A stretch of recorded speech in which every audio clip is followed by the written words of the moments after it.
ගණේ මුල්ල සංජීවගේ ඝාතනයේ මහමොල කාර්ය ලෙස සැලකෙන ඉෂාරා සෙව්වන්දි මාස 8කට පසුව නේපාලයේදී අත්අඩංගුවට ගත් බවට තොරතුරු මාධ්‍ය තුලින් අනාවරණය කරනවා. ඉෂාරා සමග තවත් 5 දෙනෙකු අත්අඩංගුවට ගනු ලැබීය. මෙම මෙහෙයුම සාර්ථක කර ගැනීමට ඉන්දිය බුද්ධි අංශද සහාය ලැබී ඇත. බස්නාහිර පළාතේ අධ්‍යක්ෂක සහකාර පොලිස් අධිකාරී රොහාන් ඕලුගල සහ අපරාධ පරීක්ෂණ දෙපාර්තමේන්තුවේ පොලිස් පරීක්ෂක ගිහාන්ද සිල්වා ප්‍රමුඛ කණ්ඩායම විසින් මොවුන් මොයපාලයේදී අත්අඩංගුවට ගෙන ලංකාවට ගෙනෙන ලදී.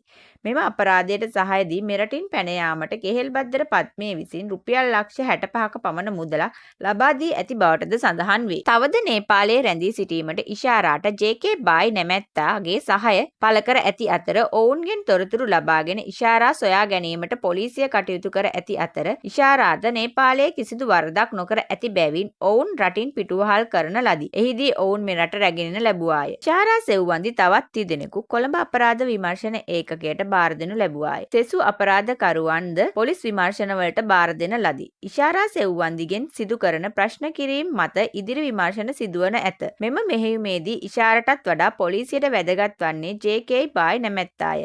ඒ පාතාල අපරාධකරුවන්ට බොහෝ දෙනෙකුට මෙරටින් තනිමින් විදේශිකයින්ගේ ආරක්ෂාව රැකවරණය ලබා දීමට කටයුතු කිරීම හේතුවෙන් ජාත්‍යන්තර මාපියාවන්ට සම්බන්ධ කණ්ඩායම් සමග සම්බන්ධකම් පවත්වා ඇත්තේ ඔහු වන බැවිනි. ජේ.කේ. බායිගෙන් ප්‍රශ්න කර මෙම ජාත්‍යන්තර ජාලය හෙළිකර ගැනීමට හැකිවනු ඇති බවට අපරාධ විමර්ශන අංශය තවදුරටත් විශ්වාස කරනු ඇත.